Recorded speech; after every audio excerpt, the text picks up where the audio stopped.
मंत्री रामदास सोरेन का हुआ श्राद्ध कर्म। राज्यपाल संतोष गंगवार पहुंचे, घोड़ा बांधा, रामदास सोरेन को दी श्रद्धांजलि, परिवार वालों से की मुलाकात।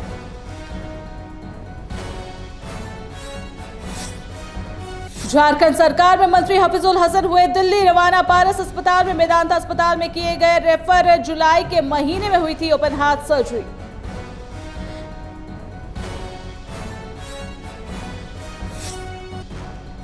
बिहार में बीजेपी कांग्रेस के बीच झड़प के बाद बड़ी बयानबाजी। पक्ष विपक्ष एक दूसरे पर लगातार रूप से हमलावर, जमकर हो रहा आरोप प्रत्यारोप।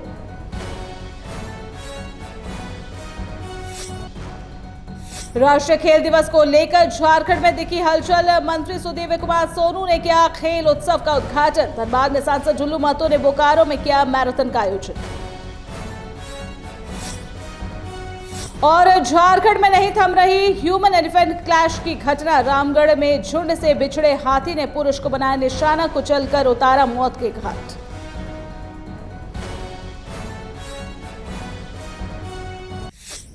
नमस्कार, मैं स्निग्धा, आप देख रहे हैं आइडियल एक्सप्रेस। खबरों की शुरुआत करते हैं। सबसे पहले करते हैं बिहार का रुख। पटना में कांग्रेस कार्यालय तक बीजेपी नेताओं के मार्च और हुई मारपीट पर सांसद अखिलेश सिंह ने तीखी प्रतिक्रिया देते हुए कहा, बीजेपी के नेता हताशा में इस तरह की हरकतें कर रहे हैं। राहुल गांधी की बढ़ती लोकप्रियता से घबराकर ये लोग द्वेषपूर्ण मानसिकता से काम कर रहे हैं। लोकतंत्र में हिंसा की कोई जगह नहीं है और इसकी जितनी निंदा की जाए उतनी कम है। वहीं कांग्रेस के वरिष्ठ नेता दीपेंद्र हुड्डा ने भी बीजेपी और चुनाव आयोग पर बड़ा हमला बोला है। उन्होंने कहा, आज पूरा देश देख रहा है, पूरे देश के सामने चुनाव आयोग का सच आ चुका है। जो संस्था निष्पक्ष होनी चाहिए थी, वही कहीं ना कहीं भाजपा की सहायक भूमिका निभा रही है। ये लोग हताश हैं राहुल जी के लोकप्रियता से, घबरा के और इस तरह का कुत्सित मानसिकता से ये सब काम कर रहे हैं। हम लोग बीजेपी कार्यकर्ताओं ने सदाकत आश्रम कांग्रेस कार्यालय मुख्यालय का घेराव किया। नहीं, इसके लिए जितनी भी निंदा की जाए वो कम है। लोकतंत्र में हिंसा का कोई जगह नहीं है। आज पूरे देश के सामने चुनाव आयोग का सच आ चुका है। जो चुनाव आयोग निष्पक्ष होना चाहिए वो आज कहीं ना कहीं भाजपा के सहायक भूमिका में है और राहुल गांधी जी ने सारे तथ्य देश के सामने रख दिए हैं और यही कारण है आज भाजपा तिलमिला रही। बिहार विधानसभा चुनाव में एनडीए के सीट बंटवारे को लेकर लोक जनशक्ति पार्टी के सांसद अरुण भारती का बयान सामने आया है। सांसद ने कहा है कि हर दल उसके ताकत और जमीनी पकड़ के अनुसार उनको सीटें मिलेंगी। उन्होंने कहा कि चुनाव में जिसकी जितनी मजबूती होगी उसकी उतनी दावेदारी होगी। सुनिए उन्होंने क्या कुछ कहा। देखिए, बातचीत चल रही है और बातचीत पूरी होने दीजिए। जब सहमति पांचों घटक दलों में एनडीए की हो जाएगी, बातचीत पूरी हो जाएगी, फैसला हो जाएगा तो आपको भी इसकी सूचना दे दी जाएगी। क्या लगता है, सम्मानजनक सीट मिलने की उम्मीद है? देखिए, अगर आप मेरी व्यक्तिगत राय लेंगे तो मैं ये कहूँगा कि हमारी पार्टी जब से बनी है, जब हमारे संस्थापक हमारे बीच में मौजूद थे, 2000 में हमारी पार्टी बनी थी, लोक जनशक्ति पार्टी। तब से लेकर के आज तक जनता दल यूनाइटेड के साथ हमारी पार्टी कभी बिहार विधानसभा के चुनावों में नहीं गई है। हम लोग 2015 में एनडीए के घटक दल के तौर पर लगभग 43 सीटों पर चुनाव लड़े थे और 2020 में 137 सीटों पर हम लोग चुनाव लड़े थे। ऐसे में ये मेरी व्यक्तिगत राय है और मेरा मानना है कि लोक जनशक्ति पार्टी, हमारी पार्टी के लिए अगर कोई सम्मानजनक सीटों का बंटवारा जो होगा उसमें इन्हीं दोनों सीटों के आंकड़े के बीच में होना चाहिए। इधर बड़ी खबर बिहार से, जहां कांग्रेस के वरिष्ठ नेता दिग्विजय सिंह ने पटना में चुनाव आयोग पर बड़ा हमला बोला है। उन्होंने आयोग को बीजेपी का विभाग बताते हुए वोटर लिस्ट की पारदर्शिता और वीवीपीएटी स्लिप पर मतदाता को हाथ में दिए जाने की मांग की है। वहीं आरएसएस प्रमुख मोहन भागवत पर भी दिग्विजय सिंह ने तंज कसा है। जनसंख्या पर भागवत के बयान का जिक्र करते हुए भागवत जी कुंवारे हैं ये बातें कही और उन्होंने ये भी कहा है कि भागवत जी को दूसरों को सलाह देना बंद करना चाहिए। किसने बयान दिया, किसका बयान है, उनकी जांच पड़ताल होना चाहिए। कोई नहीं चाहेगा, कांग्रेस का कोई व्यक्ति नहीं चाहेगा कि प्रधानमंत्री जी के कोई निजी परिवार पर किसी प्रकार का अपशब्द बोला जाए। ये कांग्रेस की संस्कृति नहीं है। पकड़िए उसको, खिलाफ कार्रवाई करिए। बीजेपी कार्यकर्ताओं ने सदाकत आश्रम कांग्रेस घेर लिया है और लाठियां भी चली है सर। उनका काम यही है, रह गया है। सरकार में रहकर भी वो इस प्रकार का प्रदर्शन कर रहे हैं जो कि विपक्ष को करना पड़ेगा। हमारी लड़ाई तो है वोटर की, और सीधी सी बात है कि किसी भी प्रकार का हम लोग इसे स्वीकार नहीं करेंगे कि वोटों में अधिकार लोगों का छिने। गुजरात के वोटरों को लाकर यहाँ पे इधर झारखंड के शिक्षा मंत्री रामदास सोरेन के श्राद्ध कर्म में पहुंचे राज्यपाल संतोष गंगवार। राज्यपाल सड़क मार्ग से जमशेदपुर पहुंचे और घोड़ाबांधा स्थित स्वर्गीय सोरेन के आवास पर जाकर शोक संतप्त परिजनों से मुलाकात की। इस दौरान उन्होंने परिवार को ढांढस बधाया और दिवंगत आत्मा की शांति के लिए प्रार्थना की। राज्यपाल ने कहा कि रामदास सोरेन ने झारखंड की जनता के लिए जो कार्य किए हैं उन्हें हमेशा याद रखा जाएगा।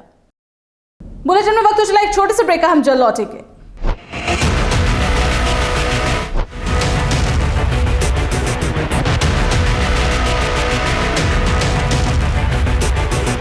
अगर सत्ता से सवाल पूछना बगावत है तो हाँ, मैं बागी हूं। अगर सच्चाई दिखाना गुनाह है तो हाँ, मैं गुनहगार हूं। ना डर है, ना दहशत है, ना खौफ तुम्हारे इल्जामों का। पूछेंगे सवाल, तलाशेंगे जवाब और डंके की चोट पर करेंगे सच और झूठ का पर्दाफाश। बरसों पहले जो सफर शुरू हुआ था, अब उसे अंजाम तक पहुंचाने की बारी है। सिर्फ खबर नहीं, अब इंसाफ दिलाने की भी जिम्मेदारी है। लौट रहा हूं कड़े और बड़े सवालों के साथ, फेस टू फेस आशुतोष के साथ, सिर्फ आइडियल एक्सप्रेस पर। बदलते समय के बीच खबरों की दुनिया में आइडियल एक्सप्रेस की एंट्री। खबरों से बनाएंगे अपनी पहचान और रखेंगे निष्पक्ष पत्रकारिता की मिसाल। शानदार टीम, धारदार रिपोर्टिंग, लाइव कवरेज और सटीक विश्लेषण। बिरसा का उलगुलान दिखाएंगे और बुद्ध की धरती पर बढ़ते जुर्म की दास्तां बताएंगे। बंगाल से लेकर सिक्किम और यूपी से लेकर उत्तराखंड की हर छोटी बड़ी खबर से रूबरू कराएंगे। विकास के नाम पर हो रही धांधली बताएंगे और गांव ज्वार से निकलने वाली उम्मीद की किरण दिखाएंगे।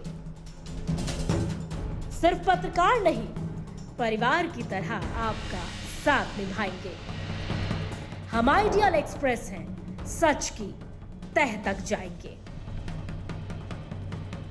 ब्रेक के बाद आपका स्वागत है। बढ़ते अगली खबर की ओर। बोकारो में सेक्टर 5 स्थित पुस्तकालय मैदान में मैराथन दौड़ का आयोजन किया गया। इसका उद्घाटन धनबाद सांसद डुल्लू महतो ने किया। इस मौके पर एनडीए के कई नेता और पूर्व विधायक शामिल हुए। इस दौरान कई स्पर्धाओं में दौड़ का आयोजन किया गया, जिसमें झारखंड के अलावा बाहर से आए छात्रों ने भी भाग लिया। सबसे पहले तो मैं अंजला आर्चरी सेंटर को सदस्य जो हमारे अंजला उनको हार्दिक रूप में बधाई देना चाहूँगा। लगातार इन्होंने अपने प्रयास से मैराथन दौड़, football, cricket, x football player का आयोजन यहाँ पे खेल का आयोजन करता है, क्योंकि हम इस चीज़ से प्रेरणा देना चाहते हैं कि हमारा शरीर अगर स्वस्थ होगा तो हमारा मानसिक स्वस्थ होगा, हम स्वस्थ होंगे, हमारा देश 10 किलोमीटर के धावक स्टार्टिंग पॉइंट में चले जाए, जहां विमेन का स्टार्ट हुआ था वहां चले जाए। 10 किलोमीटर दौड़ने वाले ध्यानचंद जी के प्रयास में भी इस तरह का देश के प्रति लगातार उनके वक्तव्य रहते थे कि देश, हमारे देश की युवा स्वस्थ होंगे तो हमारा देश आगे बढ़ेगा। तो आज लगातार इस प्रयास को हम देख रहे हैं कि अंजना जी के द्वारा लगातार इस तरह का प्रयास किया जा रहा है। इधर राष्ट्रीय खेल दिवस के मौके पर 3 दिवसीय खेल उत्सव का शुभारंभ किया गया। खेल मंत्री सुदेव कुमार सोनू ने इसका शुभारंभ किया। इस दौरान राज्य भर से करीब 1100 खिलाड़ी, 40 तकनीकी अधिकारी और स्पोर्ट्स स्टाफ हिस्सा ले रहे हैं। एथलेटिक्स और हॉकी, फुटबॉल, तीरंदाज, बैडमिंटन और तैराकी जैसे खेलों की प्रतियोगिताएं आयोजित होंगी। बता दें, यह आयोजन 31 अगस्त तक राजधानी के विभिन्न मैदानों और स्टेडियम में चलेगा। वहीं इसे लेकर खेल मंत्री ने कहा कि ये झारखंड के खिलाड़ियों का एक समागम है। कार्यक्रम में विभागीय सचिव और खिलाड़ियों ने भी अपनी प्रतिक्रिया दी। जयंती के मौके पर झारखंड के day boarding, residential, centre of excellence, JSSPSI के तमाम बच्चों की यह प्रतियोगिता निश्चित रूप से झारखंड के खेल इतिहास में एक मील का पत्थर होगी। आज इंटर झारखंड की इस प्रतियोगिता में जो सवर कर निकलेंगे, आने वाले दिनों में बेहतर प्रदर्शन की संभावनाएं हैं। खेल विभाग ने भी अपने तमाम सीमित संसाधनों के बाद भी आमूलचूल परिवर्तन की दिशा में कदम बढ़ाया है और मैं बहुत उम्मीद करता हूं कि आने वाले दिनों में इन साझा प्रयासों के बेहतर फलाफल आपको दिखेंगे। तो बहुत सारे झारखंड के रामगढ़ में एक बार फिर से जंगली हाथियों का कहर दिखा। बता दें, रामगढ़ जिले के रजप्पा मंदिर मार्ग में शुक्रवार को पहले सुबह हाथियों के झुंड ने एक व्यक्ति को कुचलकर मार डाला। मृतक की पहचान गोला थाना क्षेत्र के मुरपा गांव निवासी मुश्ताक अंसारी के रूप में हुई। वहीं हाथियों के झुंड के पास के ही एक होटल को भी उन्होंने क्षतिग्रस्त कर दिया। बताया जाता है कि मुश्ताक अंसारी CCL रजप्पा के वॉशरी प्लांट में सैलरी लोड करने का काम करते थे और रोज की तरह आज भी वो अपने काम के लिए घर से रजप्पा वॉशरी जा रहे थे। उसी वक्त ये घटना घटी। वहीं ग्रामीणों ने सरकार से उचित मुआवजा की मांग की है।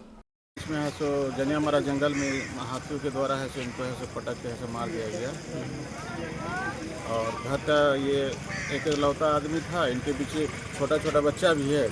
कमाने खाने वाला सिर्फ यही था और इन्हीं से ऐसे पूरा घर परिवार से इनका चलता था। अब जो होना था हम तो यही सरकार से हम मांग करेंगे, जो होना था हो गया, लेकिन जो सरकारी प्रावधान है उसके तहत में है तो इनको ऐसे उचित मुआवजा मिले।